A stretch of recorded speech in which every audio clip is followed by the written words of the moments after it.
guys, Sarah here. So today I am going to be reviewing this book for you guys by Don Soderberg. This is one of the better books in the hobby. It's a little bit old, so we're going to talk about that. Remember, age does play a role in the accuracy of books. But before we do that, I'm going to do the giveaway from last month.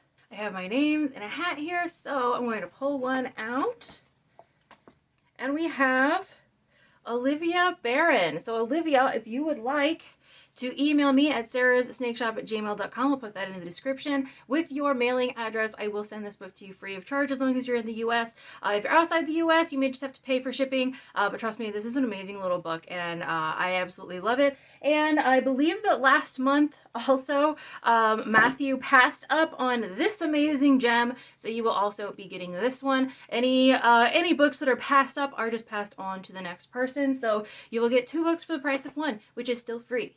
So remember, like, share, subscribe, all of those amazing things to help support this channel. And also, if you would like to become a member, it's $2 a month and you get exclusive member content, which is being able to see live videos after those are over. I do live Q&As. I'm going to try to do them once a month of me feeding my snakes so that you guys can see what's going on and you guys can kind of talk to me and ask me questions live. And members also get their own little videos that I upload once a week. They get an extra video a few days before everybody else, and that extra video is anything from when I get a new snake, just sort of opening the box, or if I have a breeding that I couldn't fit into the breeding videos, or anything like that. Anything that couldn't fit into other videos are going to the members. I did a egg laying video a couple of weeks ago about my snakes, and I was not able to put all of the egg laying stuff in there, and so I will be uploading all of the extra little egg laying videos for the members only. For anybody who wants to spend the $2 to go see those, I really appreciate it. But if not, don't worry, it doesn't take away from the education on this channel. It's just an extra way to support me if you want to.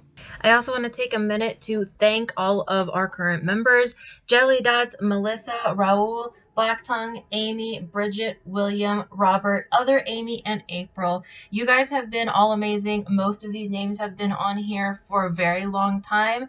The oldest is over 4 months, so thank you so much for April for being longest running member, but also thank you to some of the newer members as well. You guys really do make this channel possible, and I just want to emphasize that I appreciate you guys so much. So now I'm going to jump into the 3 main criteria that we use to judge any of these books. And those criteria are: 1, how accurate or good is the information in the book for the intended audience? 2, how easy is it to read from an English speaker's perspective? All of these books are written in English, so it needs to be easy for someone who speaks English and reads English to understand. And 3, is it as advertised? Does it advertise itself as being the complete guide for something? If so, we need to make sure that all of the good information is in there. Or does it just say something similar to a guide for corn snakes, or a guide for, corn snake morphs? It's important to know those type of things so that we get a better representation of what the book is actually doing for us. This book is simply called Corn Snakes in Captivity by Don Soderberg,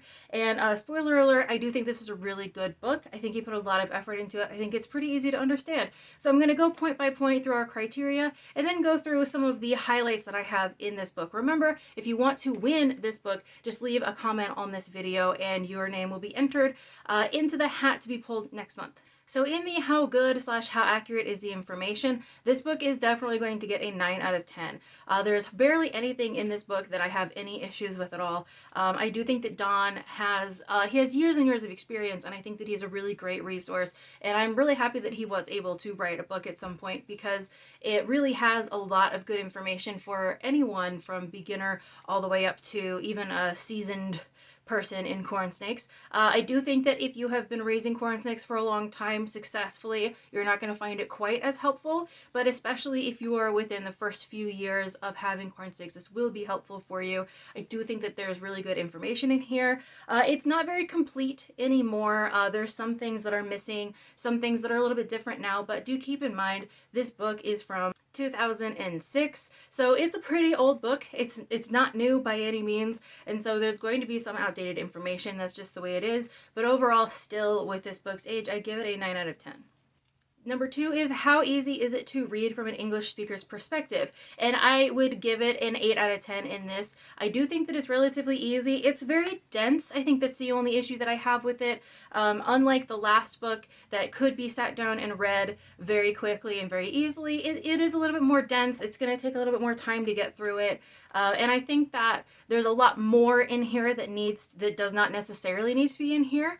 It's kind of wordy in my opinion, so it doesn't quite get that super high score, but I do think that it gets an 8 out of 10 in this category. And the last of, is it as advertised? The thing is, it's not advertised necessarily as being anything except for being about corn snakes in captivity. I think that that's a really nice title for a book, but I don't necessarily think it's the best title that this book could be given. I honestly think that something a little bit more descriptive would have actually sold the book better. And that maybe should be going into more of the grammar side of things instead of the accuracy side of things. But it doesn't really give you a good idea of what the book is about.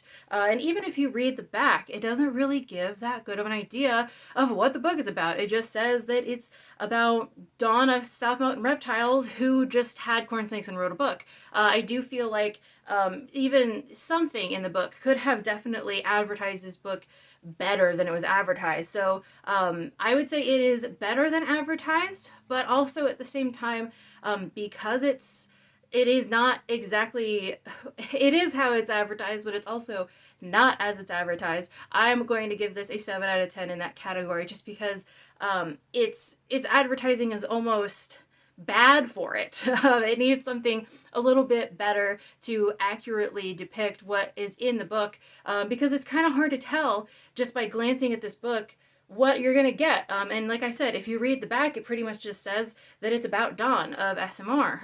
And it kind of is, but it's more about him trying to teach people. And so it really needs a little bit more description about what this book is actually going to be. And it doesn't give that. And I even had to dig. I thought maybe in the very couple first pages, it might say like, oh, here's a foreword, and there is an introduction. But in my opinion, once you get past the table of contents, you've already gone too far to try to figure out what this book is about.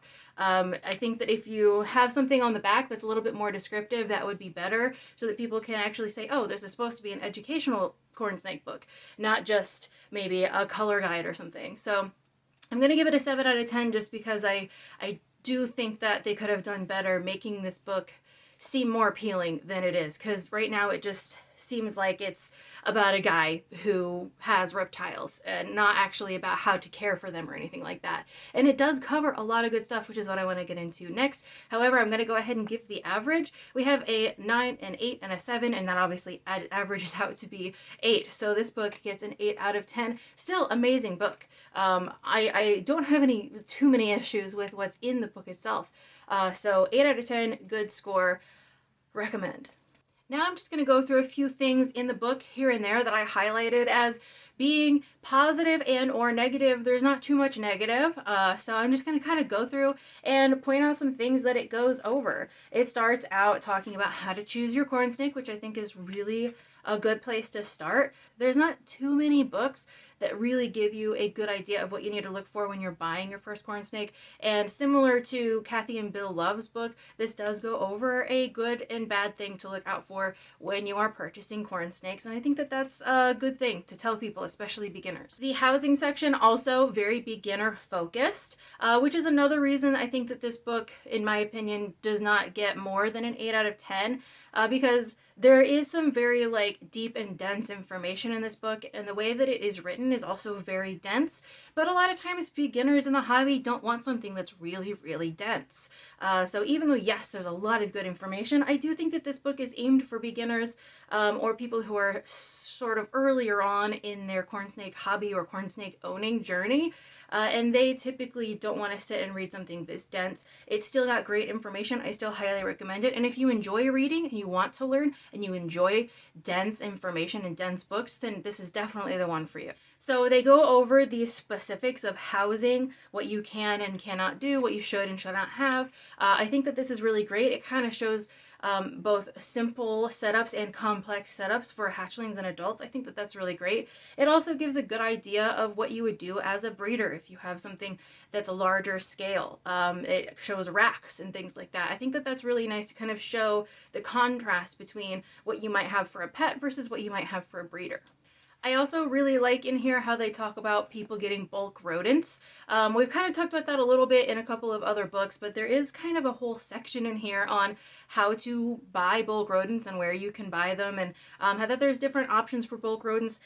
They do say in here that there aren't too many options, but there's a lot more options now. Like I said, this book was written a couple of decades ago almost, so it's a little bit old, but there is still some amazing information on getting frozen thawed rodents, and I think that that's really good for beginners to learn as well. Another thing that I really like in here is it shows how to set up a moist hide for snakes that are getting ready to shed, or snakes that might have issues with shedding. I get this question kind of a lot, like, how do I help my snake if it's having trouble shedding? And this has some really great answers in here on how to set up those moist hides for your snakes, and I think that that's just generally good information because a lot of beginners don't even know where to start when it comes to a snake having trouble shedding. This book being mostly for beginners, I think that that's really good information to have in here because it's usually beginners who are asking those questions. There is a small section kind of near the back of the book on breeding that does go over the general breeding process, how to tell male from female, and I think that all of that is really great. I think that they do a wonderful job with photos and explanations in here. So if you are someone who has recently gotten into corn snakes, maybe you've had corn snakes for a couple of years and you're thinking about breeding, this would be an amazing book to get because not only does it go over options for new owners to set up enclosures, buy snakes, etc., it also has a section on how to start out the breeding process. So if that's something that you're interested in, again, this is going to be a great book for you. One thing that I absolutely love about this book that kind of sets it apart from all of the other books that we've read so far is Chapter 7, Escapees, or Escapes. I like to say escapees, it sounds more French. One thing that I love about this book that I think sets it apart from all of the other books that we've read so far is Chapter 7, Escapes. And this talks about how to find snakes that have escaped from their enclosures, and that's not really something that we've seen yet in any of these books that we've gone over, and I think that that's really important, especially for people who have hatchlings. And one thing I really love they talked about in here is getting either painter's tape or masking tape, something that's not super sticky but sticky enough. If you have a loose hatchling, or maybe even a little bit older, like a yearling or a subadult that has escaped, you can take pieces of masking tape or painter's tape and put them face up along the edge of the wall of the room that the snake escaped in. And snakes typically will stick to the wall. It's a little bit more comforting for them. They're not out in the open. And so when they crawl on this semi-sticky tape, it gets stuck to them, and especially if it's a hatchling, it can immobilize them without hurting them. And since painter's tape and masking tape are not super sticky tapes, it's easy to get off without harming the snake. I have used this method many times when I've had hatchlings escape, and it is pretty much foolproof. Every time, I don't want to say every time I found a hatchling, but many times that I've needed to find a hatchling, this is how I found the hatchling. And so I think that this is a really great advice, and I'm really glad that he thought of it. Like, I don't know if he was the first one to think of it, but it's a really great method. Just remember, don't use super sticky tapes. Do not use packing tape or duct tape or any other super sticky type of tape. You want to make sure that you get that very gentle tape. There's also a brief section in here on what to do for injuries, parasites, etc. I don't delve too deep into that topic, but I think it is important to at least talk about the topic. There is also a very small sort of color guide in the back that has about a dozen photos of different morphs. Obviously, you're not going to get every single morph in here, but it is nice to kind of just see the variety, and I think that was kind of the point. Again, I think this book is definitely aimed toward beginners who maybe they know they want a certain color of snake, but they don't know what their options are, and so they scroll to the back and you can see a lot of these different options. And so I think that they very carefully chose photos for this book, and I think that they were good photos to pick. There were a couple of little grammar mistakes here and there, like a dash forgotten or a date that maybe just like was not quite right or something like that, but it does not really take away from the book itself. I still think the book is an excellent resource. Don has been in the hobby for a long time, and he has said for years that he might be writing another book soon. So I thought this was a perfect time to go over this book. Like I said, if you would like this specific copy of this book, just comment down below and I'll draw names out of a hat next month. And if you're in the US, I will ship it to you for free. And that brings us to the end of this video. I hope that you enjoyed it. Next week is going to be another Morph deep dive, and I'm not really sure again which one it's going to be. I kind of just sort of pick them as we go, but it'll probably be a redo of an old Morph deep dive this time. Thank you for watching, and I'll see you in that video.